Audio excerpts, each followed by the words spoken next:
You're listening to Making a Living Show. I'm Robi Levy. Hi, I'm Glenda Hart, and I make birch syrup for a living. Glenda Hart is the co-owner of the Canadian Birch Company with her husband, Rory. During a drive in the country, a fortuitous turn landed them in a sea of white birch that left them breathless. They knew they'd found their new home, but little did they know they'd also found their calling. Since tapping their first tree, they've gone on to win prestigious awards and the hearts of syrup lovers around the country. Here's my chat with Glenda Hart. Who are you and what do you make for a living? I'm Glenda Hart, and I make birch syrup and a lot of other things that use birch syrup as an ingredient. So how'd you get started making birch syrup and birch syrup related things? Well, it could be a long story, but I'll try to make it short. It's digital. We've got nothing but time. We'll fill the internet. All right. Well, a long time ago, we actually bought a piece of property that had a lot of birch trees on it because both of us love birch trees and we love the country. And I grew up sort of in that general area. And, there's nothing like being away from home to make you miss home. So when we were in BC, thinking about coming back to Manitoba, we kind of started looking on the internet for, hey, what could we do with that property we've got in Manitoba? And we put in birch and up comes birch syrup. And we're thinking birch syrup. So we follow that lead and we look into it a bit. And then we just left it, moved back to Manitoba. But it was something that was always in the back of both of our minds. And we just kept on revisiting it until 2010. And then we actually thought we would try making some.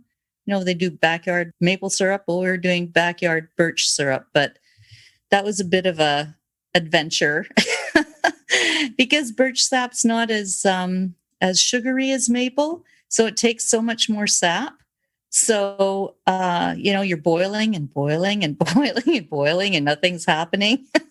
And then, you start getting down and it's still boiling and you still really don't have much. So I think the first batch, my husband went off to take down a basketball net and he comes back like 15 minutes later and it's burnt, like a burnt pan. There's nothing left.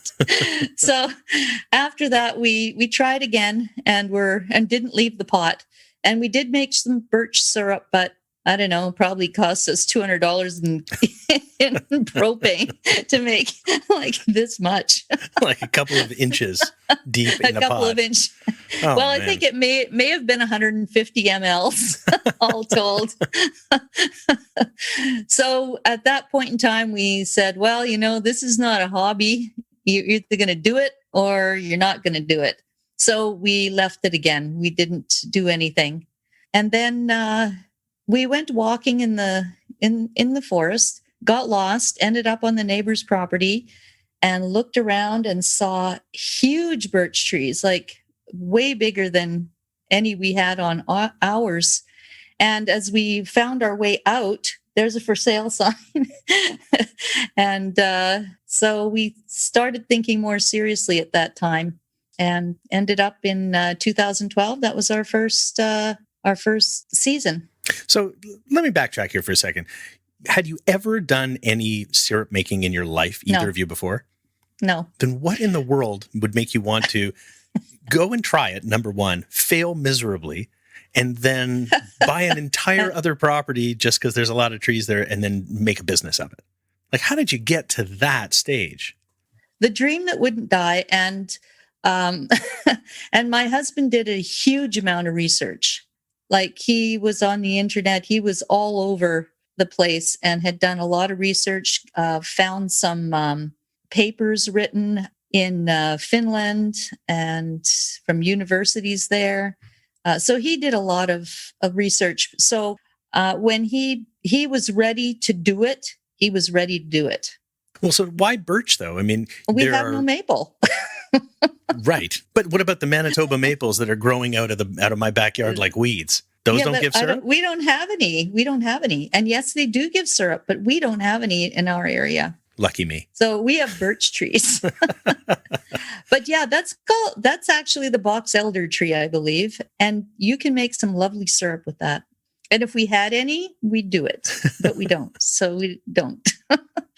So you knew you were definitely going to be making birch syrup. I mean, there was no question. Absolutely. Okay, and your husband does a bunch of research. He learns everything there is to know about making birch syrup.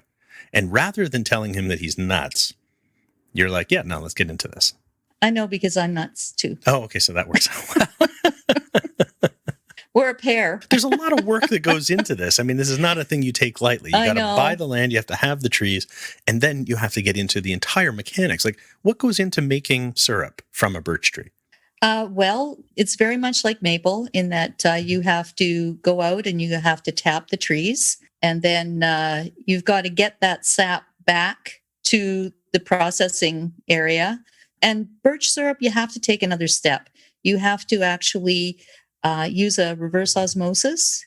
If you're going to make good syrup, you need to use reverse osmosis. Take out a whole bunch of water first before you put the concentrate that's left behind in the evaporator to actually make the syrup. Okay. This is way more chemistry than I was expecting. Yeah, well, it is chemistry, actually. There's quite an art to making the syrup so that it tastes really good. And were you guys just fumbling around, really you testing and trying, doing research and whatnot? But did you have anybody who was helping you figure this out along the way, who had come from a syruping background? Yeah, we did. We had we were in touch with some people in Quebec. We were also in touch with our local forester who actually made maple syrup from the trees in this area. So we had help from the maple industry, but birch is different than maple, so not everything applies. What are the key differences? Well, the sugars are different. That's what makes a huge... It's not just that there's less sugar in the sap to begin with. The sugars are different, so they act differently. So not everything applies. So that you kind of... the research came in handy because we knew all these things before we did it. Right, you could fill in the blanks where it was different than from maples. And then the people in Quebec, they sent a fellow from Vermont actually to help us through our first cook, and he had been up in Alaska helping the birch syrup people up there when they first got their machine. So he kind of had a little bit of experience. And this whole thing isn't, I've got to ask, it's not a front for making meth, right? This is your first cook and you've got all this apparatus and all this chemistry. No. Sounds like you're Breaking Bad. No, not... your husband's Walter not White. Not that at all. So flashing forward then to, you've got the land, you've got the trees, you've got the apparatus, and at least some sort of an idea of how to actually net out some syrup. How did you turn it into a business? At what point did you say, I'm going to go and package enough of this and sell it? Well, before we got all the equipment, we knew we had to package it and sell it because the equipment is expensive. So when you're making that kind of a jump, it's like, this has to be a business or there's no point in doing it at all. So we had made that determination before we actually started. Right, because there's so much investment up front. There is. And so this is an industrial, like how much space is needed to process this stuff? I mean, are we talking about large machinery? Yeah. The evaporator itself is probably about somewhere around 18 feet, 16 feet, maybe long, about 3 feet wide. And then you have your tanks and your RO and all the other things you have to have. In terms of space, is this in your house? Well, it was a garage that we re-engineered a garage that was 24 by 16 or something like that. So at that point, you're living and breathing and eating syrup. Yeah, you are. Yeah, totally.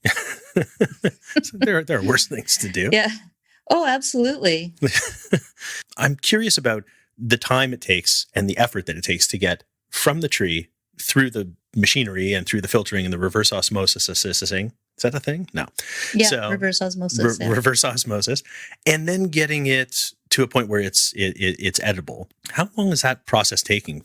Well, it's an ongoing process because we have a vacuum system that pulls the sap in from the trees. It goes into a tank. from one tank, it goes into another tank through reverse osmosis into another tank. And then from there, it'll go into the evaporator. And the only thing I can say is I can tell you the time it takes from when it gets into the evaporator to when it's syrup. So generally, the first syrup happens between 3 and 3.5 hours after the sap goes into, or the concentrate goes into the evaporator. If you don't put it through reverse osmosis first, it's 11 to 11.5 hours before you get the first syrup, if you do it right from the sap. Right. And that's just because there's so much more liquid Water in it. to get rid of. Yeah. All right. So now I've got some syrup. It's either 11 or 3 hours later, depending. Generally 3 to 3.5 hours later. But then it's a continuous process, right? So generally our cooking day is going to be at least 12 hours. So lots of times if we start at 4 in the afternoon, we'll be going till between 4 and 7 in the morning. And this isn't something you turn on and it just operates on its own. You have to constantly monitor and feed it and absolutely. And watch it, make sure that the fire is the right amount of heat and all kinds of things. Yeah. Is it actually fire or is it elements? No, it's fire. We use pellets. It's a pellet stove. Oh, I don't even know what a pellet stove is. Oh, well, they take sawdust and they press it into little pellets, and that's what you burn instead of wood. You must be near Aurelia or places like that. Yeah, they're up north from here. Yeah. Yeah, there's or there used to be a big store there that sold all kinds of pellet stoves. Oh, interesting. Yeah, I'd never heard of that before. Oh, learn something new every day. How often in a week is a cook day? Is it constantly going, or is it like every Thursday's cook day, every Friday is packaging day? Or it changes during the season, because at first you get a lot of sap, so you're cooking more, and then the sap slows down, you cook less. But generally, it might be as much as every second day or as little as every third day. You don't want to keep any sap past that. And how many people are involved in this operation? I mean, is this just you and your husband, or is this no? How many folks do you have? Well, generally, it's nice to have 6 or 7. Last year, because of COVID, we had 3 of us full time, and then other family members helping us out from time to time. So we were kind of on a really skeleton crew last year, and we'll probably be on a skeleton crew this year too. Yeah, it certainly seems that way, right? Yeah. and so what part of the year then do you start? Is it in fall? No, this is a springtime thing. Generally we start mid-March, but again, because we're a skeleton crew and there's lots of work to do before you even take this, before the trees even run, before the tapping starts, there's weeks of work fixing lines and taking down dead trees and taking trees off the line that fell. And animals like to chew the lines. So there's lots and lots of work to do before you even get to that point.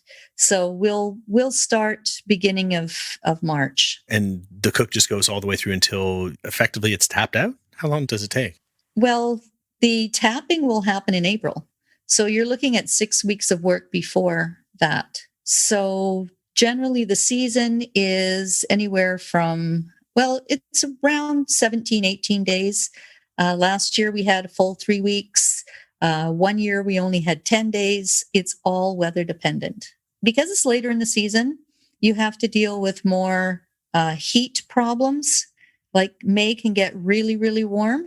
So if you have 1 or 2 days in the 20s, or 1 year, we looked at the temperature, it was 30 degrees, and that was it. You're done, because it causes changes in the tree, and the sap is no longer good for making syrup with.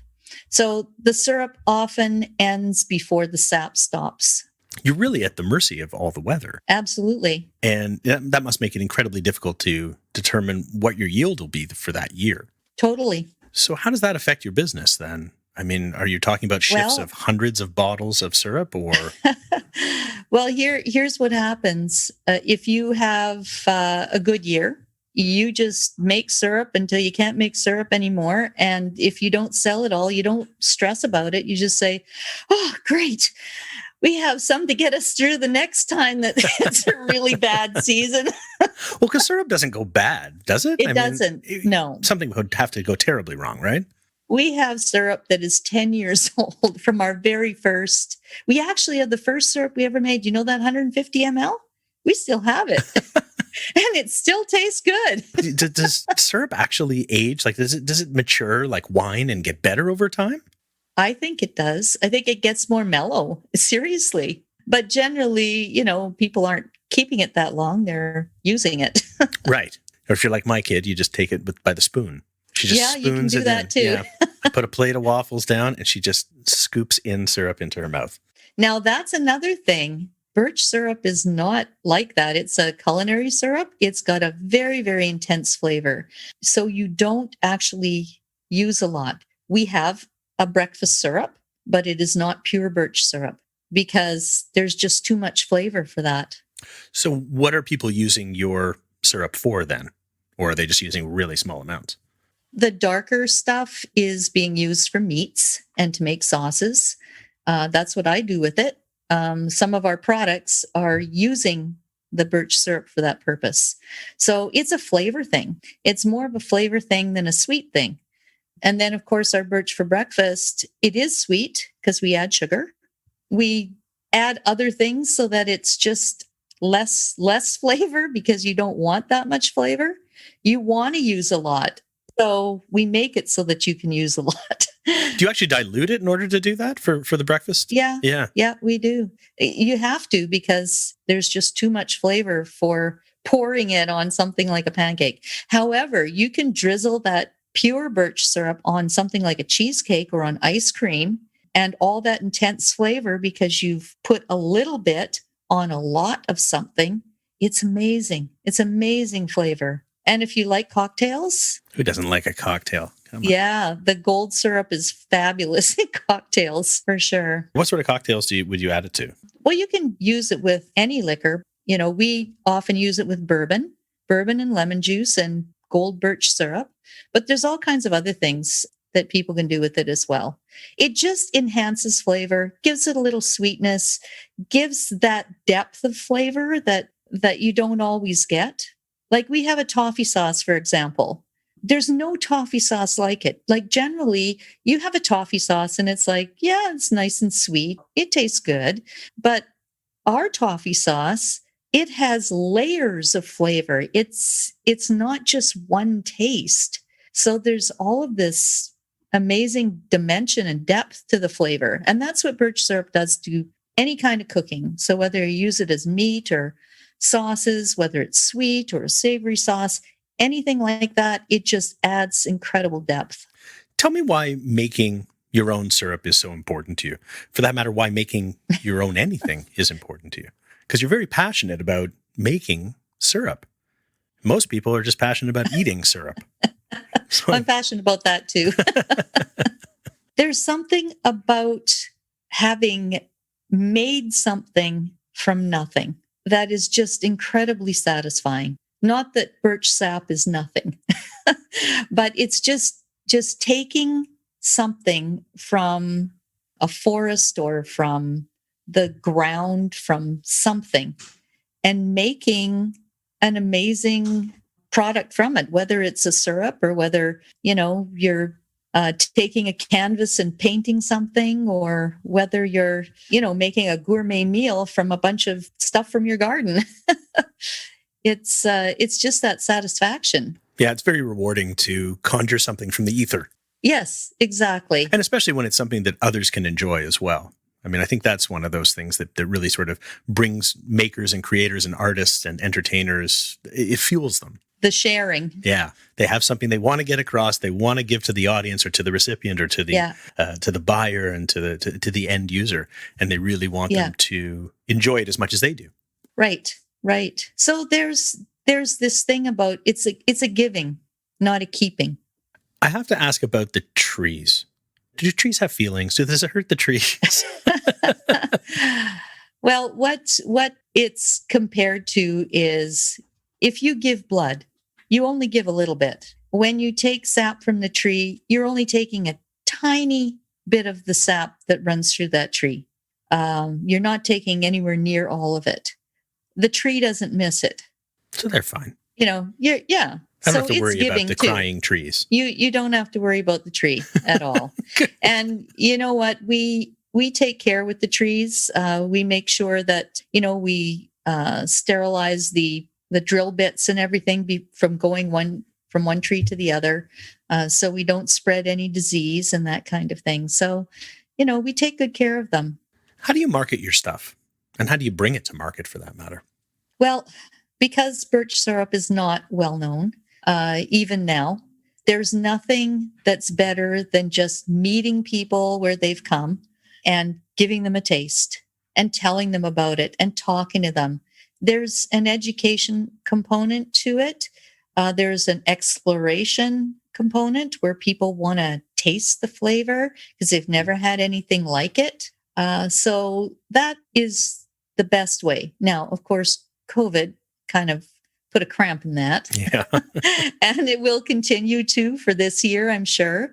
So, we've come up with other ways to try to get people to know the flavor, even if they haven't tasted it yet, or at least give them an idea. Like wines, for example, we'll say, it's got this flavor in, that flavor. They do it with coffee too, right? So we do that with the birch syrup as well. These are the flavors you can expect to taste on your tongue when you try our syrup. The amber syrup tastes different than the gold, and the dark tastes different than the amber. And, they all have their little extra flavors. And then there's also what you can pair it with, right? You can pair this one with an apple. You can pair this one goes better with meat. This one goes better with ice cream, those kinds of things. Well, and how are you actually reaching these folks? I mean, you've got a very robust website, but to reach people, Right. Are you on social media a lot? Yes, Is absolutely. there a big birch syrup community that's out there? Well, I wish there was, but we're working on it. Well, what are you doing to get the word out? Well, we have Instagram and Facebook. That's a new thing, because how we got our names out there before, we just go to these craft shows all over Canada, right? So we are going to people, and now we have to get people to come to us. So the social media for us is we're just starting. Right. What are you finding challenging about it, and what are you finding is working for you? It takes a lot of time. That's a big challenging thing. You want to talk about creativity. My sister does our Instagram and Facebook, and she is creative in ways I'm not. And our Facebook and Instagram presence has really grown since she has gotten in there. She knows, how to use the hashtags, and with the website, the SEOs and all of that kind of stuff. All of those kinds of things that are not my forte. You need other people. You can't do it all on your own. You never can do it all on your own. Yeah, it's important to have people with complementary skills in order to make any of these endeavors actually work. And if you can't find somebody, then you have to hire somebody. That's right. And worst case scenario, you wind up with it on your plate and you're terrible at it. And that's just unfortunate. And sometimes that happens until you can find somebody. It often happens when people start out because you have no choice. Yeah, absolutely. What sort of advice might you give to somebody who's looking to get into the syrup game? The answer do can your be homework. No, I wouldn't say don't. I never tell anybody don't, because that might be your passion. But you definitely have to do your homework, talk to as many people as possible, get information. When we started out, there was very little information. You had to dig deep to find it. And, if it's possible, talk to someone who already does it. That's a big deal too. There wasn't really that many people to draw from 10 years ago. There's a little bit more now. Is there actually a syrup, I don't know what to call it, a community? I don't mean of fans, but of makers. Like, are there people who are sharing best practices? Are they sharing, issues and kind of coming together to try and figure them out? It's very loose. we've met people like the people from Alaska. We do keep in touch a bit and share back and forth, but not usually.